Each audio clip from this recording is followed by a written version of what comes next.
What is a monotype and how does it differ from a monoprint? In this tutorial, you will learn about the special qualities of a monotype print and see a step-by-step view of the process. Welcome to Art for Life, where you will find art instruction and tutorials on a variety of subjects and media like drawing, painting, printmaking, and photography. A monotype is a unique print, typically painterly in effect, made by applying paint or printing ink to a flat sheet of metal, glass, or plastic. Monotype prints became popular during the Impressionist era with artists like Edgar Degas and later Henri Matisse. While monotypes can be made in any color, for my demonstration, I'm focusing on the dark field monotype print.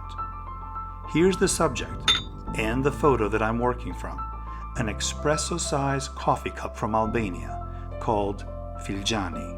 Here is a full list of ingredients you'll need. First up is the matrix or the plate you'll be printing with, a clear plexiglass plate that comes in different sizes. Next is the Aqua Intaglio ink, a brayer to apply the ink with, and various fabric and cheesecloth for wiping away the ink. Q-tips and small rubber brushes can be used as well. Lastly, you'll need some printmaking papers like BFK Reeves and ideally a printing press, though a monotype can also be done simply by applying pressure with a baron or the back of a wooden spoon. Time to begin. Apply a thin layer of Aqua Intaglio ink on a sheet of glass or plexiglass. In order to get the ink evenly distributed on the brayer, make small movements from the center out at 90-degree angle from each other. This crisscrossing ensures a uniform layer of ink on the brayer, which is then applied on a clean plexiglass sheet. More ink is picked up from the glass and spread across the plexiglass.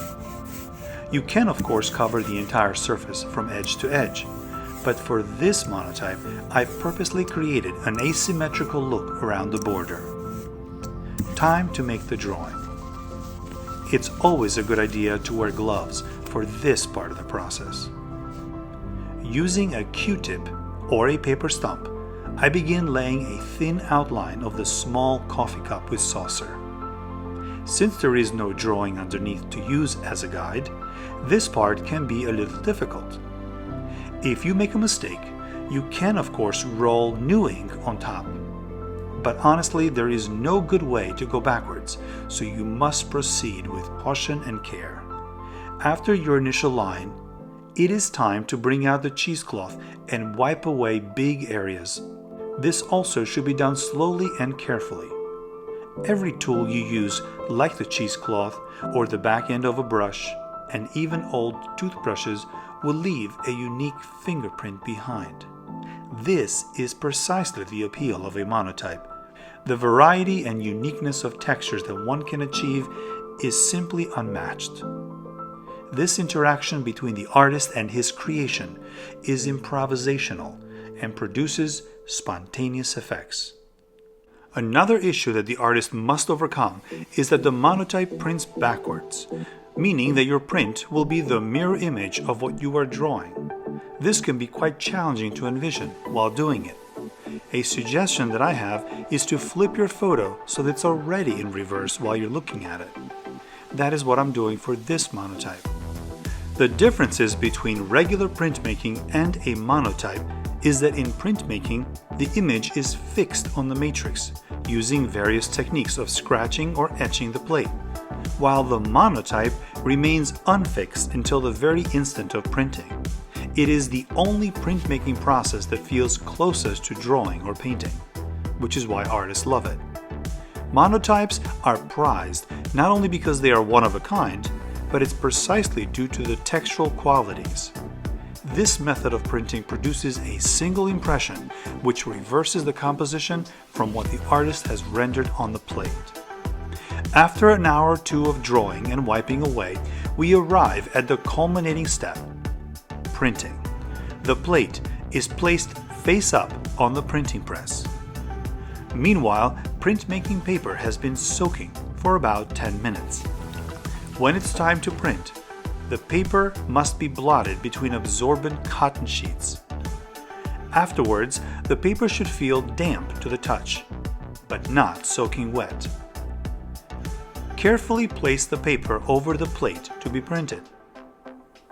The wool blankets which are placed on top dampen and even the pressure of the press. Lastly, the ink plate is sent through the printer, which applies uniform pressure.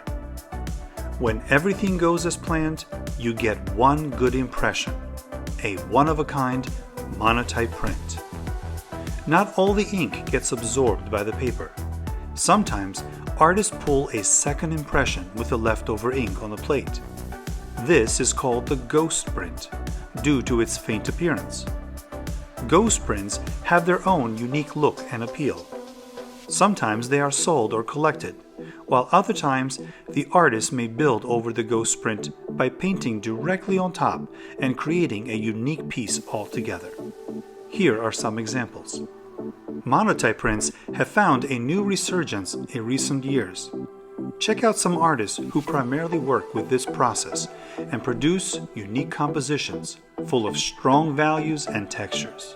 Whether you're a painter that's trying to step out of your normal style, or whether you're a newcomer exploring and experimenting with mark making, the monotype process is for you. I hope you enjoyed this video.